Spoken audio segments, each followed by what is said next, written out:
highlighted. I think we should probably have Michael Jackson's Thriller in the background as we kind of see the zombies walking in, because we're going to learn a few techniques to escape them. But this is going to be a fun, interactive, totally casual evening. And I'm going to have Clay step up here. Clay Fife is a local trainer, awfully nice guy. Somebody here has been working with him already, so you might demo or you might just comment on how well we're doing. But he's going to help us look at ways to improve our body movement, think about core stability, work around some of those issues. You know, I have rheumatoid arthritis. I got to be really careful with my joints. You have a bum knee, it's all taped. I can't do squats or burpees, okay? And so you got to really, you know, pay attention to your body's needs and, you know, go with that. It can't stop you from being active, but there are a lot of techniques I think we can improve on to get more health and more physical fit. So yeah, my name's Clay. I have a personal training company I call PR Fitness Systems. And the motto of my company is, if you don't love your life, change it. And that's kind of the philosophy I like to bring for the clients that I work with for training. So I've been personal training on and off for about 5 years, and I've had a company doing it pretty much full-time for the last 2 years. I have a background in all kinds of different sports, and I've played sports my whole life. And there's a lot of good and bad to that. I've gotten to see a lot of different training, work with a lot of different coaches, and some of them have changed my life and were very inspiring, all the way going back to junior high and high school until I played semi-pro rugby for a while, and I even was an MMA fighter for a while, mixed martial arts. So a lot of coaching, a lot of intensive training going on there. And some of the best periods of time in my life were when I was training for some sort of event. So that's what kind of led me to personal training, is I thought, well, I'll take all the best parts of playing sports and doing things, that training, the movement, feeling better, feeling healthier, and maybe get rid of the collisions and getting punched in the face and some of the other stuff I do that left some things I wish I didn't have. But it got me thinking that movement is really the key element to living a happy life, at least on the physical side of it. So if you don't love your life, change it really means to me, there's different components of your life, and sometimes it's so overwhelming trying to figure out, what do I change, what do I tweak, where do I start, there's so much going on. And there's that old adage that if you have your health, you have everything. If you don't have your health, you don't have anything. So I started thinking, well, the health that I have is really precious to me, and that's what I would like to share with people. So that's kind of the philosophy where I come from. My training, I have an ACE certification, which is a general personal training certification, and I have several CrossFit certifications. I've been doing CrossFit on and off, but mostly on, for almost 8 years now, which is almost as long as they started that movement. So you may have heard of CrossFit, you may have heard some things. There's a lot of misinformation out there. It's not really crazy, violent, trying to set personal records and crush people. What CrossFit really is it's based on 3 tenets that I really like. It talks about variety, really using a lot of varied movements, using high intensity, meaning rather than spending 2 hours on a treadmill like you're a gerbil on a wheel, why not just go away and find some way to raise the intensity to whatever that definition is for you and get it over with. And then also, all the movements have to be functional in some way. So rather than sitting on a machine that pins you down and then you just do curls so that when you're out in the world and have to pin your elbow down and do a curl you're ready, how about we learn to use our whole body together, and then when we pick up luggage or a kid jumps in your arms, your body knows how to handle that, so you're not wasting your time.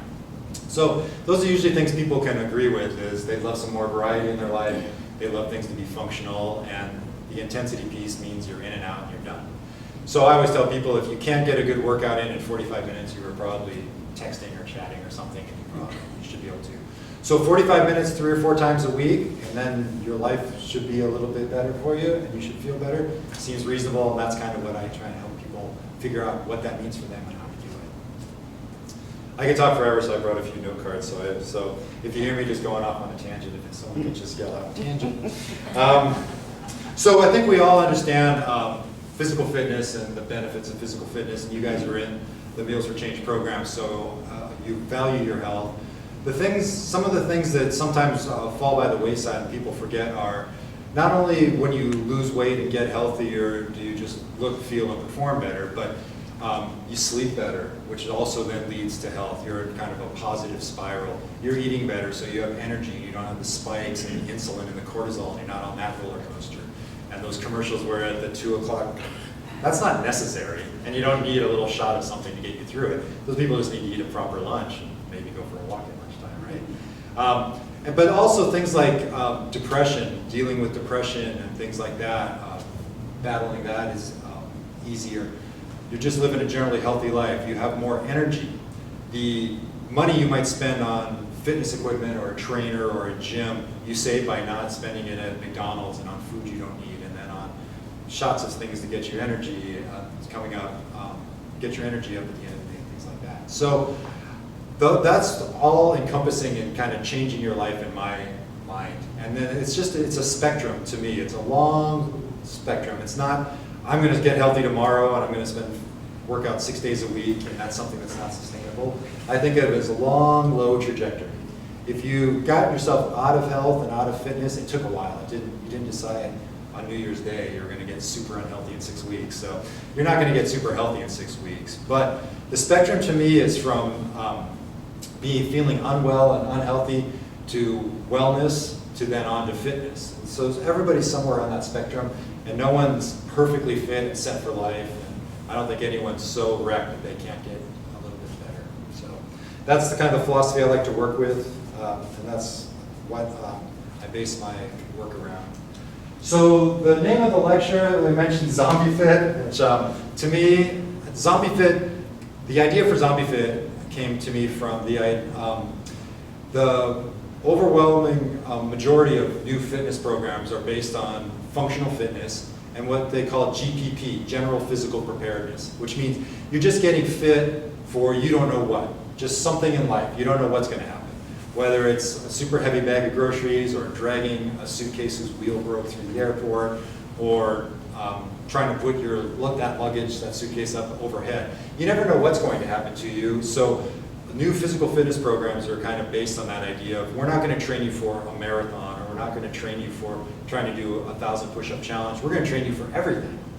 So that's general physical preparedness. And I started thinking, well, what would be the hardest thing, the most unknown of all the variables in the world? And like the zombie apocalypse, they might be slow zombies, they might be fast zombies. It's not just the zombies, it's the people that'll be left, right? So you got to worry about them. That's general physical preparedness. So kind of tongue-in-cheek, I came up with ZombieFit, which is kind of CrossFit, getting you ready for zombie apocalypse.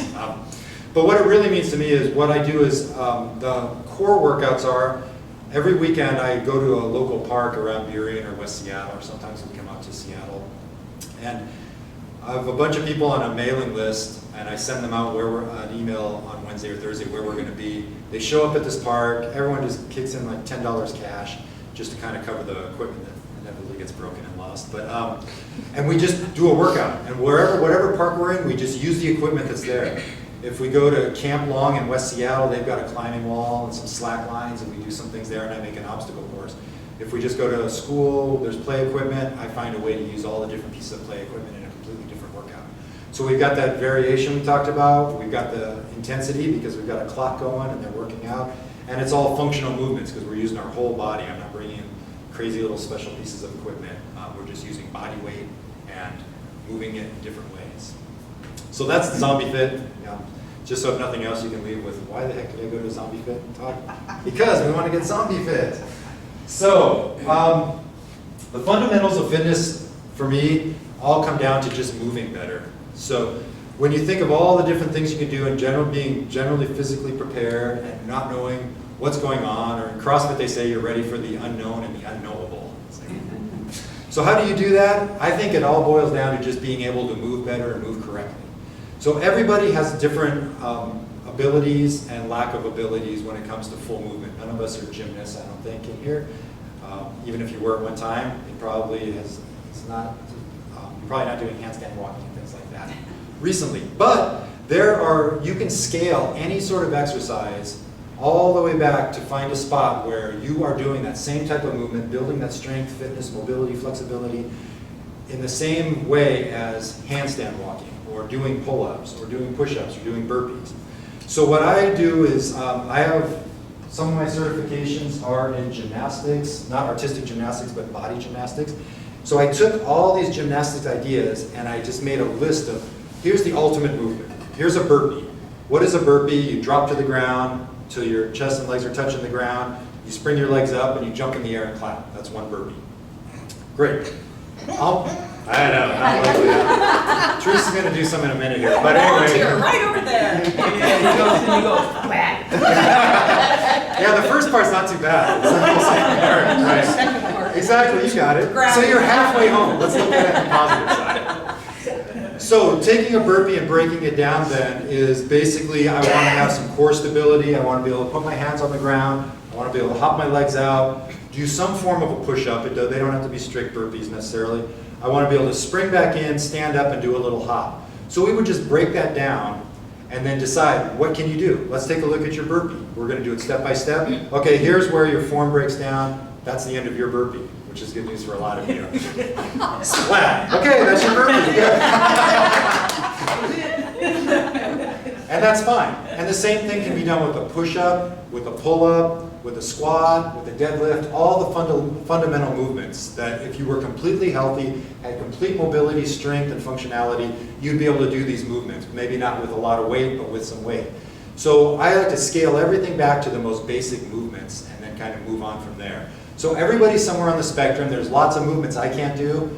I'm a PE teacher for a private school, and these kids ask me to teach them how to handstand walk. I can't handstand walk.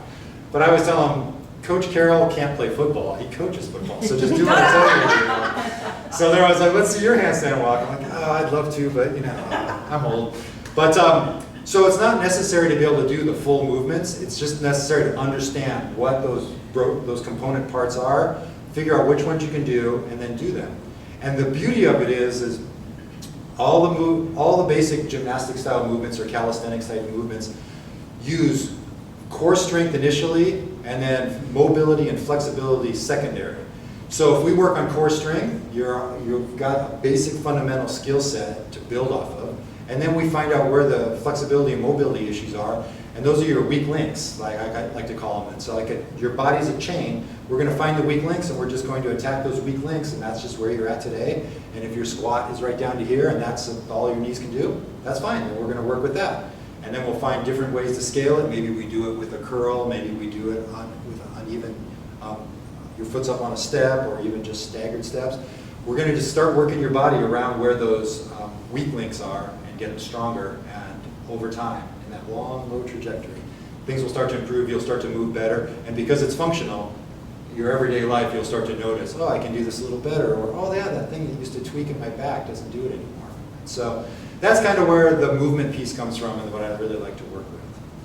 So since you probably would rather work than watch me talk, I came up with a couple different examples of what we're the movements that we work with, and I thought we could just all do them together. So we're going to start with the simplest, which is stand up. So, comfortable shoes, good. Everyone's dressed correctly. It's sort of like a sauna in here, so that's okay. Hot yoga. We know our muscles are warm. Yeah, exactly. So, the first component of moving well is what is called. Got it all set up. Is midline stability, which basically means keeping your core strong. Everyone always talks about your core, and you may or may not be aware of what your core is, but in the physical fitness world, what you're talking about is basically from your waist to your shoulders, all the way around your body, otherwise known as pretty much your spine. So core stability just really means spine stability. You want to get your spine in a good position.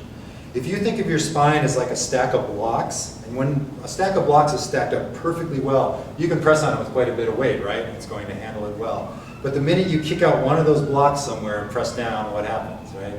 Otherwise known as a slipped disc or a torn muscle. So the spine is that same way. The way I like to visualize it, it's got a double S curve, but it's just like those blocks. When that double S curve is set up correctly and held with using the muscles in your core, you can move in lots of different ways and your body can handle a lot. So step one is just finding out how to stabilize your core and find your stance. So I like to start with your feet. That seems like a good place to start. So what we want to find is what's called an athletic stance, which means when exercise, during exercise class and things, they probably said, we want your feet shoulder width apart or hip width apart. Well, everyone has, depending on their body type and their size, a different place where your body wants your feet. And there's a couple different ways to find that spot, but the easiest is we're just going to pretend we just came in out of the rain and we're going to wipe our feet off 2 or 3 times each foot, alternating back and forth, and then just stop. Wherever you stop, look down, that's your athletic stance. So by shifting our weight like that, your body naturally will find a spot where it feels like it's got the most, the best ability to shift your weight and give you support. Another way to do it is just kind of hop in the air 3 times in a row. Your body will do the same thing. It'll land where it senses your center of gravity is and your midline is. So great. So when you're doing exercises where they say put your hips, or your feet hip width apart, there's your hip width apart. And then from there you can step it out to do different things. And in a little bit we're going to talk about when you would do that. So now to the spine. So I've got this solid foundation. I'm on Mother Earth. Things are looking good. I got my pelvis is where the lower part of my spine is. And everyone's got a little bit of pelvic tilt one way or the other. I was once told one leg's a little longer than mine on the other. So we want to take that tilt out and support it. And the way we do that is just straighten our legs, stand tall, and just flex the glutes. So when you squeeze your glutes together, it tends to pull your pelvis in whatever your definition is of a balanced pelvis, depending on your structure. But at least I found a spot where my body's comfortable and I'm supporting it. So working our way up our spine, the next thing I'm going to do is just flex my abs. I'm going to squeeze my stomach. I always tell people, pretend someone's going to come up behind you and tickle you. So maybe on a scale of 1 to 10, it's around a 6. So you don't want to be flexing like, where you can't sustain it, but nice and firm. Everyday life, you should be walking around at 2 or 3 when you're standing up. So we're just kind of taking that up a little notch. So I've got my nice flexed stomach muscles supporting my spine and the middle of my spine. And the last thing I want to do then is just get that upper portion of my spine. I'm going to do that by just standing up nice and straight, letting my arms hang. And when you stand really straight, people tend to actually go back into a little bit of extension. So I'm going to tweak it one little bit by just thinking about my rib cage, and I'm going to bring it forward just a little bit, a couple degrees. And you'll kind of feel when it almost clicks, where your arms are under you, now you can bend your knees, feel how you have that nice stable feeling.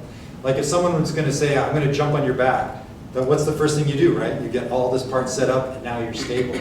So that's your spine set up, and that's the feeling you want to try and maintain through almost all exercises. Sometimes we'll change it on purpose, but this is what I call organizing your spine. So when I train people, I'm like, all right, keep your spine organized, or we're about to start, get your spine organized, or get your core ready. So now I've got my spine in that nice double S curve, and it's solid, and I'm as strong as I'm going to be as far as protecting my spine. Perfect. Does that make sense? Good.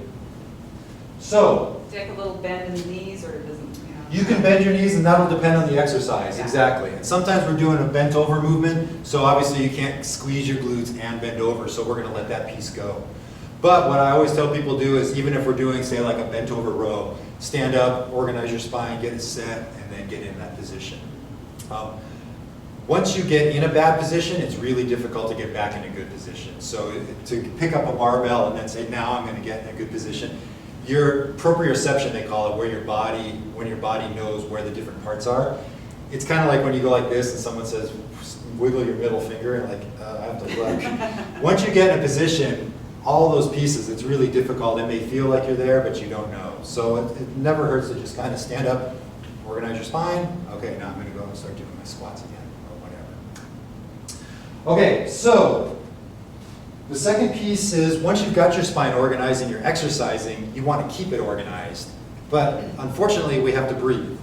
I know, it's a real bummer. But you'll find on the list of priorities, breathing is up there somewhere.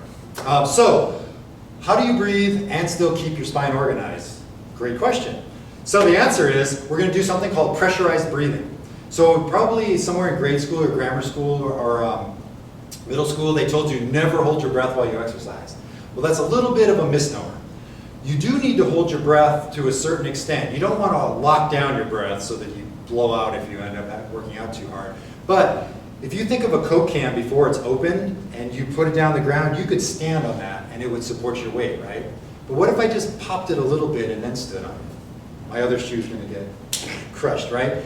So that's the concept of pressurized breathing. We want to create some pressure in our chest cavity and our core and hold that pressure.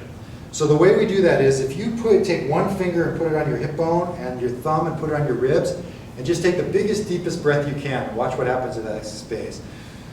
See how the ribs come up, the diaphragm expands, and that space opens up. Well, how can I stay flexed and keep my spine protected when I'm doing this in the middle of my exercise? The answer is you really can't. So what I want to do is, I'm going to use that 6 that I've got in my core, that on a scale of 1 to 10, I'm holding that 6, maybe it goes up to an 8 on some movements. And what I want to do is, I want to just take shallower breaths. And the way I'm going to do this is, I'm just going to inhale through my nose, which has a few benefits. When you breathe through your nose, it relaxes your body, slows down your breathing. Your fight or flight knows you're not being chased by a saber-toothed tiger, or doing squats, or whatever panics you. So I'm going to take a breath through my nose like I have a cold. So go ahead, put your hand back here, take that breath, and then when I exhale, I'm just going to pretend like I'm a leaky tire.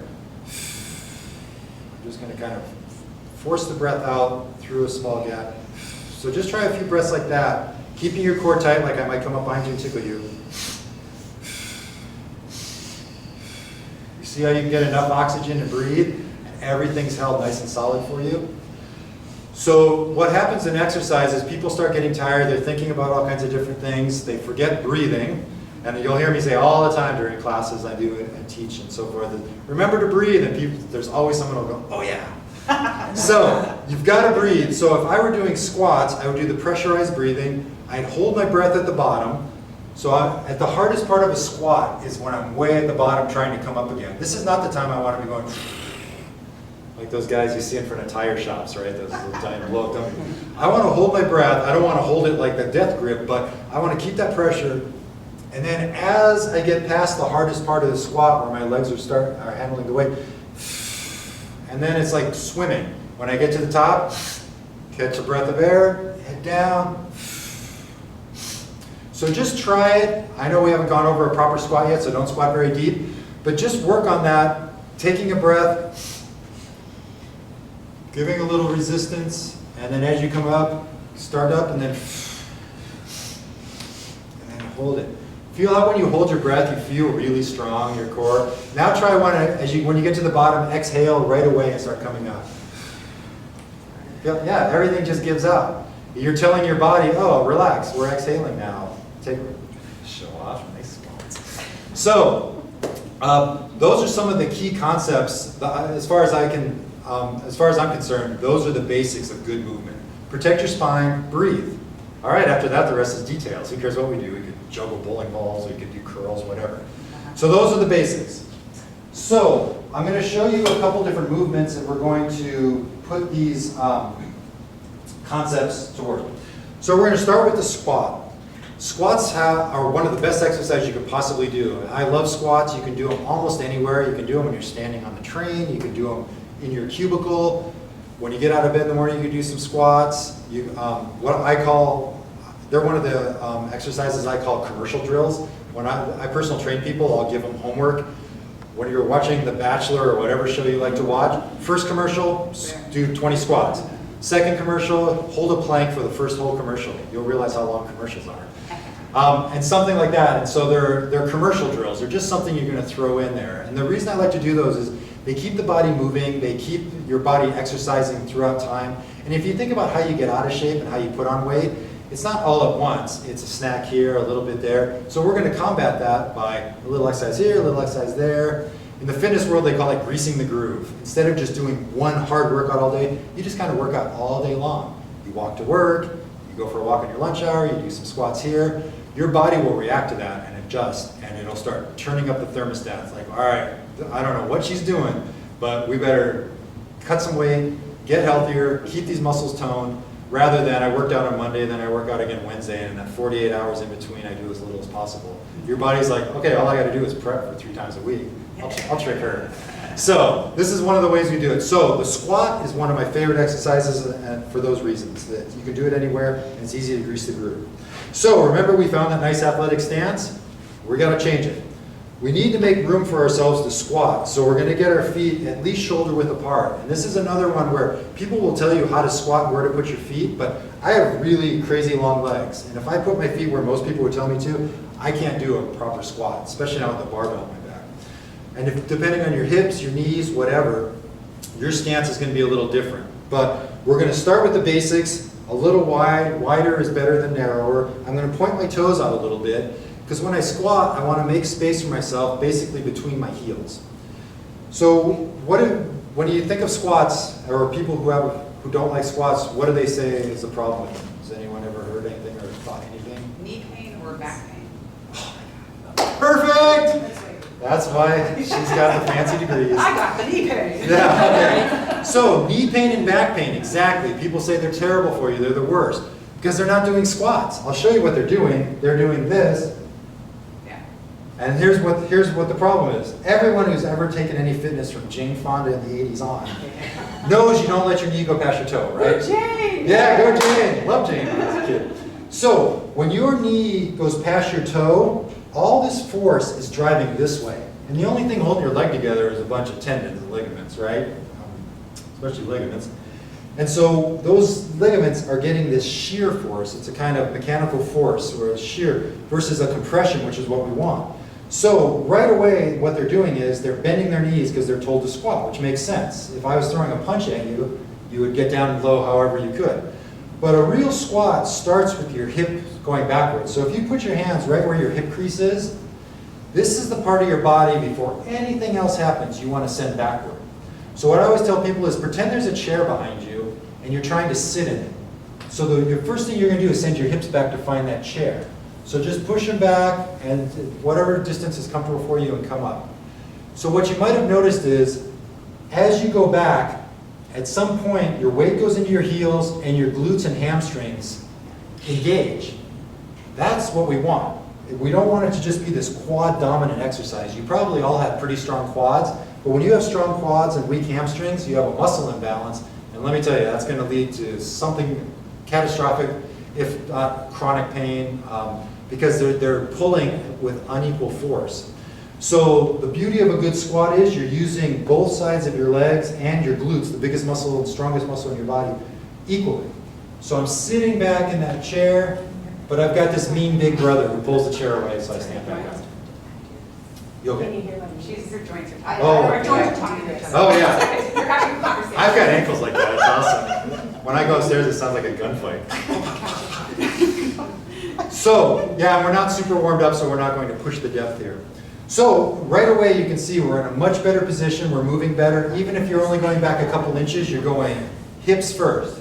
So it's hips back, my weight's in my heels, my toes naturally just kind of come up because I'm counterbalancing. So as I go down, I'm going to bring my arms forward to help with that balance. And then the second thing, the low back pain, comes from whether you send your knees forward or not. If I send my knees forward, my body's got to counterbalance. So I'm going to then send my hips back, and then I'm just going to collapse like a lawn chair. So now all this weight's in my lower back. What I want to do during a proper squat is I'm sending my hips back, and I'm going to do my dangest to keep my chest up. So this is why good gyms have mirrors, because you should be looking at yourself, not just the young guys like this, but you should be looking. So I tell people stand in front of a mirror, and when your t-shirt starts to disappear, you've squatted too far. So a good squat is I'm down, my knees are still staying out, I'm not letting them collapse in, and as soon as I feel myself bending at the waist, that's the end of my squat for today. Maybe tomorrow will be deeper, maybe next week, who knows? It doesn't matter. Once I start bending like this, I'm not squatting anymore. I'm doing some sort of motion that's probably going to hurt me. So, I've got that distance. Now, if you do a couple, we're not going to go super deep as I mentioned, but you can start to get that feel. And now think about that breathing piece. At the top, I'm organizing my spine, taking a breath. I'm going to go down to whatever's comfortable, pause, and just head back. Good. As you get tired, your knees will want to collapse in. Don't let them. The fancy word for that's a valgus fault. The unfancy word is, my knees hurt tomorrow. Good. So when you can feel your glutes, hamstrings, and quads all engaged, you're doing a proper squat. You're teaching your central nervous system how to move correctly. Now, when you sit down in a chair, instead of collapsing into it, you'll start to actually naturally use that correct movement, that pattern. Sit down. It's so gentle. The other beautiful thing about doing the commercial drills, as I mentioned, was as you're sitting, you'll inevitably, muscles start getting tired, they start getting lazy, and they start resetting. When you stand up, just do a couple squats, you wake up your body, you energize yourself, you've organized your spine, and now you can sit back down again and use those same techniques and try to sit that way. Or if you're at a desk, you'll see everything start to round.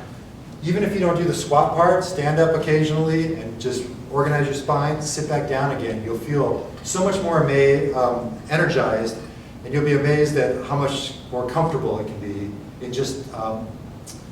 It takes a couple of weeks for all those muscles to get nice and strong, but once they do, sitting becomes less of an energy drain and more of an energizer, like it probably should be. All right. Oh, next, your favorite. No. All right, for the rest of you. So we're gonna do something really fun. It has a really fun name called Spider-Man Mountain Climbers. Doesn't that sound awesome? So the squat will address knee and hip issues and start building strength there. The next biggest issue most people have, unless you have some chronic pain or a catastrophic injury that's happened to you, is your thoracic spine. The middle of your back starts getting tight.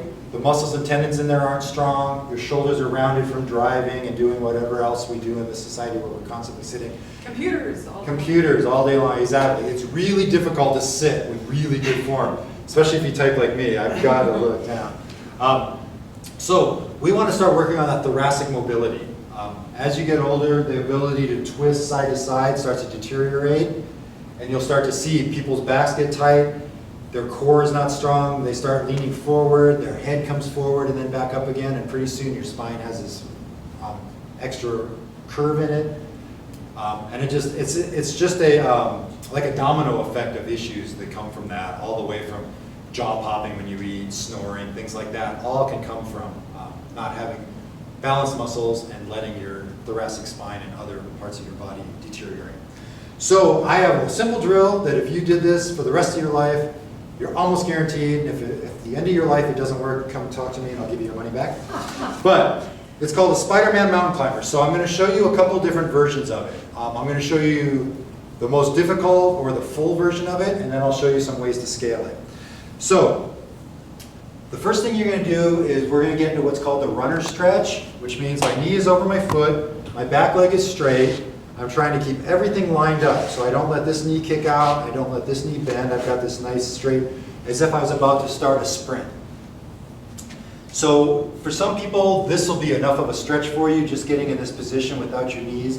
If your hip mobility is not where it needs to be, then this will be difficult enough to get to. But what we want to do ultimately is I'm going to take the hand on the side that the leg is forward, and I'm just going to twist up and try and point to the ceiling.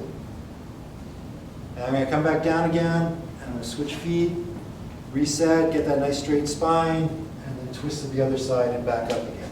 Do you have an alternate pose for people who have knee problems? Yes. Can't go down? Okay. So what we'll do is you can take a chair and get it somewhere, get some support, and you can do the same type of motion, just leaning into a chair and twisting back. And you can even just stand up and do a twist if you can keep your hips pointed forward. The disadvantage with just standing up and doing it is, some of you are going to notice when you do this twist, you're going to say, I don't feel it in my spine, I feel it in my hip. Sure, because there's that chain, right? Some people, I really feel it in my hip more than my back nowadays, which I'm really happy about because it used to be like, so as you do these, you're going to find the weak link in your chain, and that's what's going to work it. So if you're standing up and doing it, you're just not, if it's the hips, you're never going to know. You're just going to twist back. So you can lean against a chair. You can try it on the ground. You can try it standing up. But the points of performance, as they say, is just make sure you... This one that goes, or this? It's this, the side that's forward. The side that's... Do you want to put the chair so it doesn't slide away from you slowly? Yeah. You can use that chair. Just spin it around if you want. So you're trying to keep, as you twist, you're not going to let your knee kick out. Once your knee kicks out, you've gone as far as you want to go for that day. So somewhere between typically your hip and the middle of your back, you're going to feel some tightness. Sometimes it comes in the shoulder. That's the spot in the chain where the kinetic chain where you have some tightness.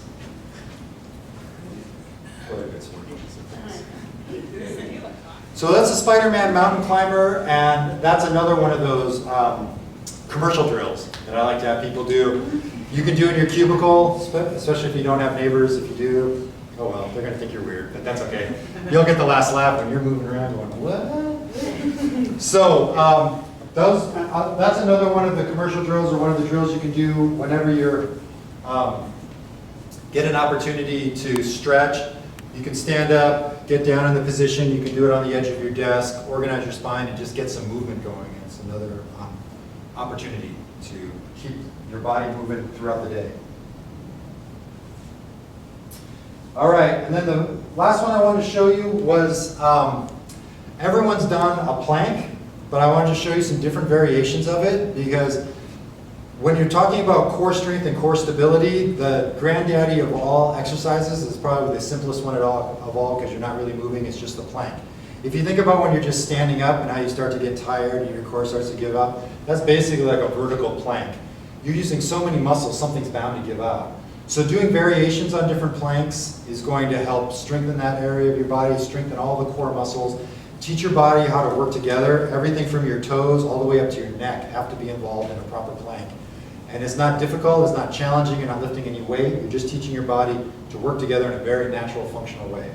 So, again, we can do this, you can do everything from incline planks on, don't use that table, but your desk at work, you can use your chair and just change the angle slowly. But what all planks have in common is then that I want to get down, I want to get my shoulders in a nice strong position. So remember when we organize our spine, my shoulders, they call it packing your shoulder. If you think about if you're going to ram a door and try and knock it open, like we all do all the time, I'm sure, you would kind of pull your shoulder in and stabilize it. Your shoulder's just kind of floating there. It's a weird joint with all kinds of tendons and muscles and ligaments.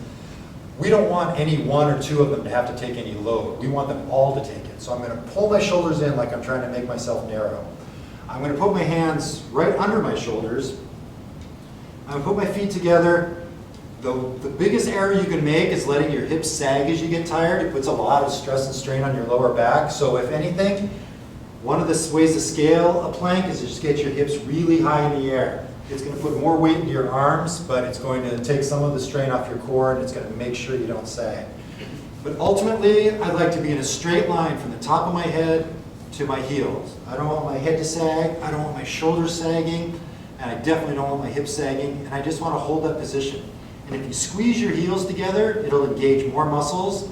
It'll teach your body to support you when you're standing, because the ankles and all on up will all work together.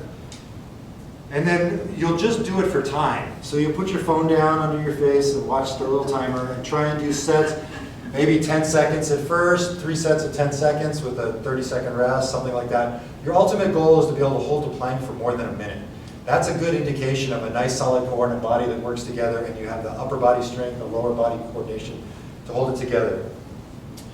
So we'll all do a plank, and if you just do tons of yoga and you're great at planks, there's all kinds of variations. Like you can spread your feet apart, get a wider base, and we'll do them with shoulder touches, where you're shifting your weight. And my goal is to keep my hips from twisting up while I do it. I'm trying to keep them parallel to the ground. So it's an added challenge. You can do planks with your feet up higher. You can do your planks on a stability ball. There's all kinds of different ways to take your plank game to the next level. But once you have a nice solid plank and you can do a plank for a minute, no problem, that's telling you a lot about your core fitness, your core strength, and that's going to build a nice strong foundation for exercise. So that's the basic idea, and then you would just do the same thing with I like to break all movement down to do a push, a pull, so I can push up, a pull up, a squat, a hip hinge, which is like a kettlebell swing or a deadlift where you're really bending at the waist and standing up. And then I just call everything else a loaded carry. So sometimes we'll do like farmer's walks or something or suitcase walks where you'll take a kettlebell or a dumbbell that's heavy in just one hand and start walking without tilting or tilting the other way. And so all the exercises are variations of push, pull, squat, hip hinge, some sort of loaded carry, and then of course all the core work to support that. And everything can be scaled, and there's thousands of opportunities. I have a whole database of hundreds and hundreds of exercises, so we find out where each person, where you're at, where you want to be, and we just kind of draw a map to it. Okay, our goal today is going to be a plank, an elevated plank or an incline plank, but in 3 months, we want to be down doing a full plank. And then that's our goal, that's our map, and then when we get there, there's always something on the next horizon. They sound amazingly simple, but our bodies are kind of simple and complicated all at the same time. And so if you come back to these simple principles, it's truly motivating. So, yay! Good. All right, thank you for coming. Yeah, definitely. Another trick you can do too is just don't use the back of your chair. and then see if you can catch yourself slouching. Start for a half hour. The first half hour of the day, I'm not using the back of my chair. You catch yourself, no, another half hour. Start the timer again. You'll be a bit right there, and then you've got stability, but you'll probably be surprised how quick the first bad email. A little joy buzzer. Well, I find it really helpful to, like these, they are simple, but I feel like it's so much more legitimate if I hear it from an expert. Oh yeah. And Well, there's so many explaining, like the ideas. body mechanics, like, because I have worked with Kira on she calls them movement snacks from when I get up to go get some water and I go back to my desk, I do some stretches and I try to open my body up, but I could do 10 squats. Yeah. And I just like, it's really nice to hear it from you, and also the balance, like, here's the types of movements to put together to create a good balanced picture, even if it's just a little bit, Exactly. you know, if it's just even 3 movements. So it's really helpful. Right. Good. And I appreciate this is not a no pain, no gain thing. I mean, you might Oh, have yeah. achy muscles, that's a good kind of pain the next day, but not to hurt yourself. And I think, you know, you could kind of look at someone's posture technique and tell they're not doing it correctly, probably very Right. quickly. Yeah. But it can be hard to maybe sense that yourself Yeah, too. So totally. I'm into doing movements safely, so you don't really injure yourself, and then you just say, forget it. You know? Right. Yeah, exactly. Yeah, my favorite way to train people is, and that's probably why I'll never become rich, but really, all you need is 2 or 3 personal training sessions to see where you move, come up with a workout program, tweak it. I mean, we've only met a few times, right? And congratulations, everybody, for being in this plan and working towards help yourself.